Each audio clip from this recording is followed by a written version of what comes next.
gentlemen, welcome back to the channel. Today we are obviously going over the long-awaited LEGO Star Wars Jango's Starfighter UCS, otherwise known as the Jango Fett's Slave 1, or even Jango Fett's Fire Spray. Disney asked LEGO not to use the Slave 1 name for all future sets, including the Boba Fett version and what we see now, the Jango Fett version of the Fire Spray model. Basically his ship, it cannot use the Slave 1 name whatsoever going forward, and that has a lot of people upset, but for me personally, I don't really care. I honestly wish they would use the name Fire Spray. I think it's Fire Spray, I'm pretty sure. That's like his comic, that's the comic canonized name of the actual ship model itself from Star Wars lore. But what we have here and what's on the box and the plaque is Jango Fett's Starfighter. And guys, I just want to say, I know this video is a little bit late. A bunch of other people's reviews have been out for the UCS Slave 1 here. It just took me a while to get this video made because all the other LEGO set waves, like the helmet, the U-wing, and all those other LEGO sets came in at the same time. So I've been working on all the reviews at once, basically. So sorry if this video is a little bit late, but here we are. Guys, this set is 100% worth its money. It's beautiful. It looks good. It displays well. There's only a few minor things that bug me with this set when it comes to the minifigures, the design of the set, and maybe like the display stand itself. But otherwise, guys, this just might be one of those 10 out of 10 LEGO UCS sets. The last time I reviewed a LEGO UCS set, a Star Wars UCS set, I gave it a 10 out of 10, and that was Jabba's sail barge, which is right here behind me. And guys, I rarely give a 10 out of 10, and that one I just felt deserved a 10 out of 10. But guys, Jango Fett's Slave 1 UCS, we're here. We've got Jango Fett's helmet right here, the little gift with purchase clone cadets, Jango and Boba on the side here, and a little keychain that came with the ship. I probably won't showcase too much of the gift with purchase stuff. I'm not going to do a review on the actual sets themselves, but we got a Millennium Falcon, the Clone Cadet set, which I'll show a picture of it just so you know what I'm talking about, and then the little keychain that came gift with purchase basically. But for now, today, we're obviously going to be going over the LEGO Star Wars. I keep wanting to say Slave 1. I want to say it so bad. Like, this is the Slave 1. I don't care what Disney says. I don't care what anyone says. This is Jango's Slave 1. Let me turn it so I can kind of give you guys a different angle. We're obviously going to go into a full review once I'm kind of done talking here. But kind of just take a look at, oh shit, just take a look here. Look at that design. I mean, it is beautiful. Also, it's displayed in a way to where it looks like it's flying, and that's already a 10 out of 10 for me. But guys, yeah, this is a beautiful set. We're going to go into the full review, but I just want to say, if you watched this video, thank you very much for watching and keeping up with our past LEGO videos. I'm a little bit behind on the regular schedule with, regular gaming videos on the channel. I think the last one we made was a Far Cry 5 video with me and Goomba. We've been kind of behind. We've just been super busy with other stuff. I mean, I think we're almost at 200 subscribers, so thank you very much if you're one of our lovely subscribers. If you want to see more videos like this, let us know. But anyways, guys, we're going to get into the review for the Jango Fett Starfighter Slave 1 UCS set. Like I said, if you watched this video, thank you very much, and thank you for sticking around and hanging out with us, and we will see you guys on the next one. So before we actually get into this video, I just wanted to say, if you go onto the LEGO Star Wars website, on their listing for the LEGO Jango Fett's Starship UCS, on the description of it, it is actually called Jango Fett's Fire Spray Class Starship. I'm confused why on the plaque it doesn't say Jango Fett's Fire Spray Starship. Instead, all it says is Jango Fett's Starship. But yeah, moving on. So right off the top, this is Jango Fett's Starship. This is set 75409. It comes with 2 minifigures. This is a UCS set, so it is considered an 18+ set, and it comes in around 2,970 pieces. And it came out retailing at $300 at the beginning of May. And I don't think that price is very bad. I think for the piece count and the actual design of the ship, they did really good. So I definitely agree with the price on this set. No argument there. But we're going to go ahead and get started with the actual box of this set. So taking a look at it, just like every newer phase of LEGO Star Wars UCS sets, the box art is quite literally the most bland thing we have ever seen. I was kind of hoping this box art would have some kind of, feature some kind of scenes from Kamino or something, or at least the Geonosian space, like with all the asteroids and all that. But no, we just have a dark background with a blue hue surrounding the actual ship. LEGO, I gave you $300. I wish we could get some cool box art, but taking a look at it, the ship does look pretty nice on the front of the box art. On the back, it's held up in its little display stand position with the cool little details on the very bottom showing the ship landed, the ship on Kamino, the interior of the ship with Jango and Boba, and then the back of the ship. Also towards the middle of the left side, you can see the dimensions of the ship that lets you know how big it is if you need to fit it onto a shelf or anything like that. But it works very well on display. I think it's a little bit tall if you put it onto a shelf, so I'd probably put it onto like a table or something. But overall, pretty bland box art, like I said, with the blue hue. LEGO could do way better for $300, but here we are. And I did want to mention the instructions did come in a little cardboard paper bag, I guess. It is the brown paper bag. The instructions were nice. There's two booklets, booklet 1 and booklet 2. Booklet 1 features the creator, the designer of the LEGO build. He's a familiar face. He does a lot of the LEGO Star Wars UCS sets. Also some cool little details and background information about the Slave One, otherwise known as Jango's Starfighter. Cool little details about Boba and Jango as well. His little backstory about being a bounty hunter. Again, some cool little details about Jango's past. There's actually a really cool diorama of the actual design of the Slave One, and it is so cool to see all the interior workings and basically the drawn sketch of what it looks like on the inside of that huge ship, because it is quite big for typical starfighters. And then towards the last page, we have about little details and Easter eggs within the actual set. And then there's nothing much to booklet 2, it's just the rest of the instructions toward the build. Again, we have the typical bland white backgrounds for the instruction booklets. It's just the picture of the model and then just, white, paper white background.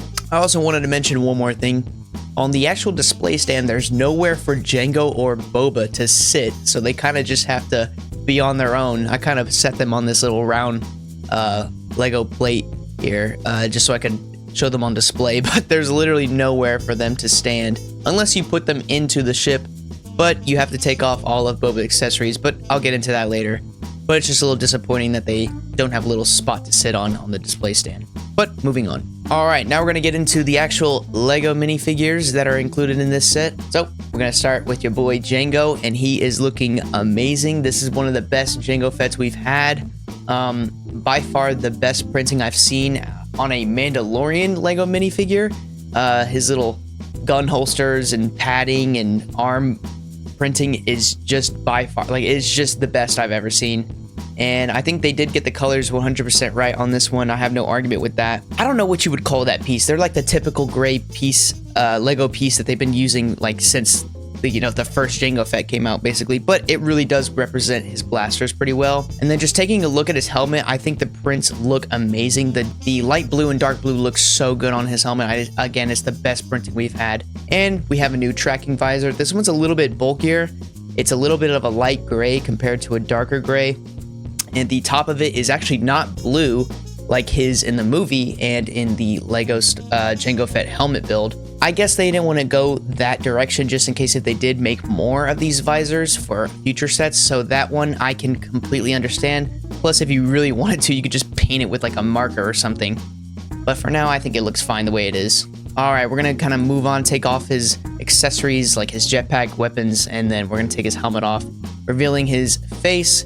He has a few white scars. I don't really remember him having scars in the movie, but I did rewatch it the other day, and I did notice there is a few scars, but they're not that prominent on his face, so I feel like if they toned it down just a little bit, it would have been better. But I think they're kind of trying to replicate what they've been doing with Boba, so I guess I understand it. He's got his cool little face double with his menacing looking Jango face there. It is double-sided. One side is kind of just chill, typical Jango. And then the other side is a more angry, frustrated Jango, as you can see by his mouth. The back printing also looks amazing, and he does have an included hairpiece. But yeah, overall, the printing, 10 out of 10. This is by far one of the best Lego Jango Fett's we have gotten so far. So some people were complaining they were complaining that one side of the face doesn't have the little like microphone ear comm thing that he wears while flying the Slave One. But honestly, I think it would have looked bad if they did print it on his head. I feel like they would have just needed to make two heads, honestly. Because if it's printed on one side, you could probably see it right past his hair mold. So I'm fine with Lego not doing that. It would have been nice, but honestly, I could see them kind of just making a little hairpiece mold that has a microphone on it and putting that on there. Like if it was like a connected microphone molded into his hair, that would have been sick. But Lego hasn't really done that before, and if they have, please leave a comment if you have seen something like that, because I have not. But would you prefer, I guess leave a comment if you would prefer a printed little microphone on his face, or if it would be better if it was a mold onto the actual hair of his, onto the actual hair mold. Okay, moving on to the most controversial minifig of this set, we have young Boba, and you're probably wondering, what's so controversial about this? We'll get it out of the way. It's his hair. His hair looks nothing like it does in the movies. Some people are making the argument that it's supposed to resemble like when his hair is wet on Kamino when he's fighting Obi-Wan and all that stuff, but still, I just think it's so dramatic and over the top. I've never even seen that hairpiece before. I just think it looks kind of goofy.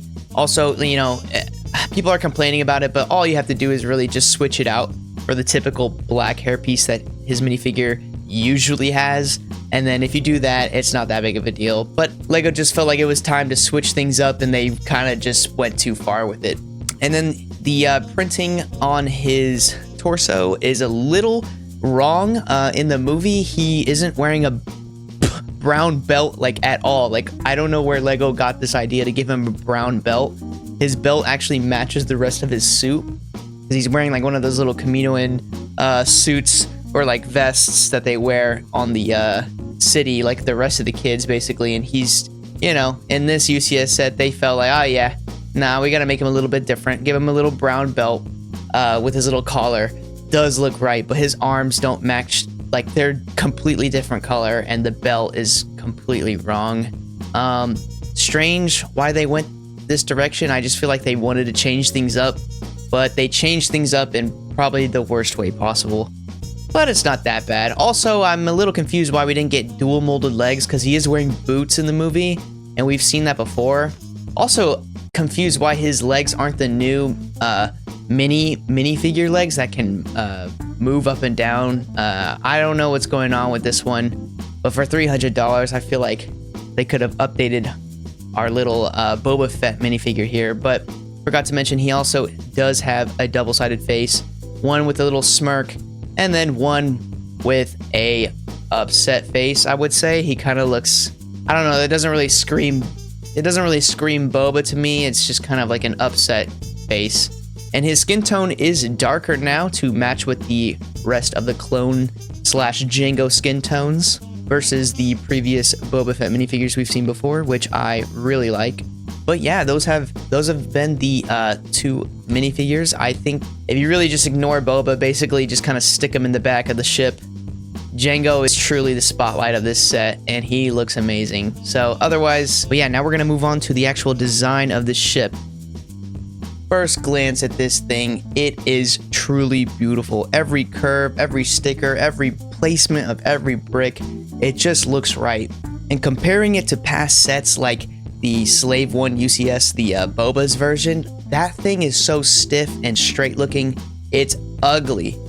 Looking at this one looks straight out of the movies. It has the same curvature, roundness, and dimension that the actual ship has, and I just think Lego hit it out of the park with this one. I mean, yeah, and also it is super sturdy. Like, you can pick this thing up, you can swoosh it around, throw it around, hold it whichever way you want to. It's not really coming apart. You can really rely on holding it at a certain angle. Like, you can apply weight to any side.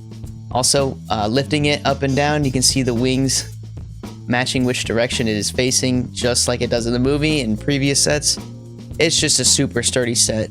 LEGO truly did amazing with building this set with such design and shape, but also keeping it as sturdy as possible. So getting a closer look here, we can see all the cool little techniques and designs they used to get that shape around the outer edges, and honestly, it just looks amazing. Going past all the cracks, because obviously this is a LEGO set, there's going to be a few cracks peeking through. It's not that bad.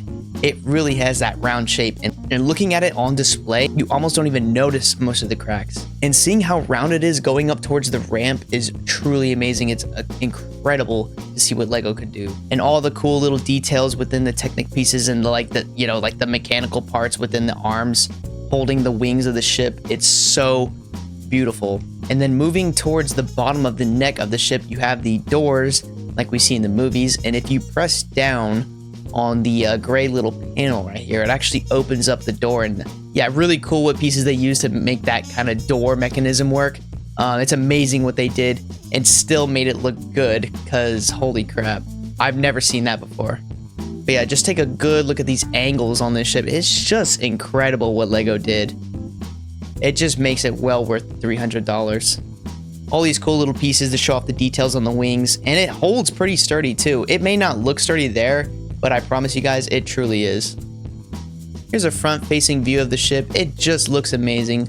All the details and colors really just make this ship what it is, and how we see it really in the episode 2. It's such a sleek design for a ship, and it's amazing how LEGO worked around, getting past all those, because all it is, like, this ship has so many curves. There's barely any right angles or, sharp corners to this ship.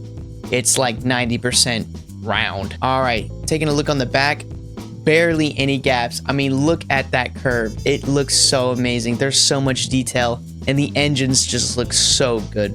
It was truly fun, like, building this set, like going through and seeing how like all the pieces connected in the little slots and all that. It's a really fun build. And you can see the display stand kind of just hooks in the back. It kind of just hooks in there, and it's a really strong connection, so you don't need to worry about it coming off. But one problem with this set is it's not very strong leaning on its back. It will kind of tip over if you kind of knock it towards the back.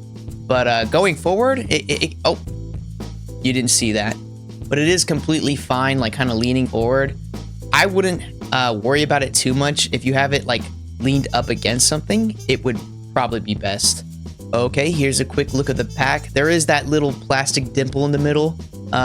Pretty annoying how we're still getting those on our UCS sets, but it's not that big of a deal. And then on the lower half, you have the bigger cannons, but the main cannons are the little black ones toward the middle of the ship. And there's stickers kind of running up and down the ship. There's a few of them. And I did forget to mention we did get a new glass panel piece. It came in a little brown bag, which was pretty neat. I do like this one. It is way more easy to like see inside of. It's not like tinted dark. We have some stickers on the front of it, which you can see I kind of messed up there. But they look pretty nice, and they almost match the actual color of the brick. And here's a quick look into the interior. We have some seats on the top with the control panel where Jango flies the ship, and then two extra seats on the bottom for some passengers or prisoners. And then with this control deck, you can just slide it right on out, and there's what looks to be like 3 more seats, but it's just kind of like a background piece towards the back of the ship, which actually hides a cool little feature. All right, taking a look at Jango's seat. He has 3 control panels here, and then a little targeting sensor, which it looks like. On the right, it's the actual slave 1 there on the control screen. The middle, I guess, is like a little flight control system.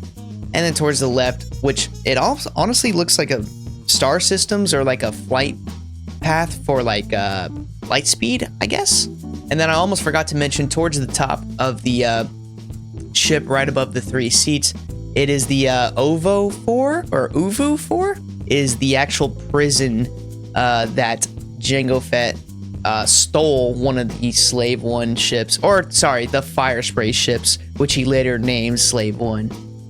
That's a cool little Easter egg for anyone that knows the old Jango Fett Slave 1 lore. Alright, and then we got Jango and Bubba here. Again, like I said, you have to take off all of Jango's accessories to sit him in the actual front seat. And then Bubba just kind of stands up because his legs don't move, so he's kind of just standing in the back. watching his dad shoot Obi-Wan out of the sky. And then that little hidden panel is a little bacta tank, which you can store all of Jango's accessories except his helmet. So his helmet just kind of has to like sit somewhere. So for now, we're just going to leave it in the seat right next to him and call it a day. And then, like I said, below them, there's 2 extra seats. So if you wanted to, you could fit some extra minifigures. In this case, we're going to fit some clone cadets right there because it's like Jango's taking them on a little field trip, you know? They got to get out of Camino once in a while. But look at that. That interior looks amazing for a UCS set. And no, obviously, it doesn't turn like it does in the movies and in the Mandalorian show like we see on the interior. But, dude, I think it's amazing what they did for the interior because past interiors for the Slave One in any set, UCS or playset, have been garbage. I would say one thing they definitely missed out on this set is not including any torpedoes or missile launchers, either like we see in episode 2 where it comes out towards the bottom of the neck of the ship, or like in the original Slave One set where it would be on the middle section in the main cannons where it kind of like comes out in a little secret panel thing. But I think they really just focused on the build of the ship rather than kind of like, you know, I guess you would call that like a play feature. So besides the torpedoes, it's a little bummer that we didn't get them, but overall, it's not that big of a deal. This ship really doesn't need them. It is honestly a 10 out of 10 on its own. Taking a really close detailed look on the back, we have the cool little lights that show up when they're flying, and those engines just look so good. In every curve and detail, it adds so much detail, and there's barely any gaps towards the back of the ship. And the last little Easter egg, little detail I want to show off is the seismic charge. If you pull this little panel down towards the back, it makes it way easier to open. It's these 2 little gray pieces. They come off, and then there it is, hiding in the back. It pops right out.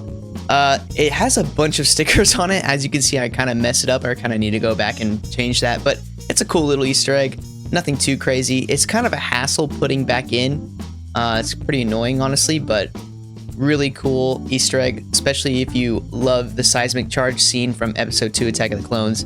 But yeah, the back of the ship, man, it just looks so good compared to the past UCS Slave One. I think they just really knocked that out of the park with this one. Like, those engines just look so good. You can tell they put a lot of work and they went back and forth, kind of making that angular shape that the Slave One truly has. As you can see, I'm not very good with the stickers, but you kind of have to ignore that. This set does not contain that many, thank God. But I don't think that it needs it, really. Also, if anyone knows what this red text means, I have no idea. If you would let me know what it is or what it's supposed to mean down in the comments, that would be greatly appreciated. But yeah, guys, this is truly a beautiful set. When it comes to the rating, like I said, there's a few things that kind of knock it down. But overall, what they've done compared to the last UCS Slave One set, I mean, and for the price, $300, I think this set deserves a 10 out of 10, guys. Yep, I'm giving the Lego Star Wars Jango's Starfighter UCS set a 10 out of 10, guys. But yes, ladies and gentlemen, this has been the review for the UCS Jango Fett Starship. Let me know what you guys think in the comments. What's your biggest issues with this set? What do you like about this set? And what other sets would you like to see us review? And if you did watch this video, thank you very, very much for watching, and we will see you guys on the next one.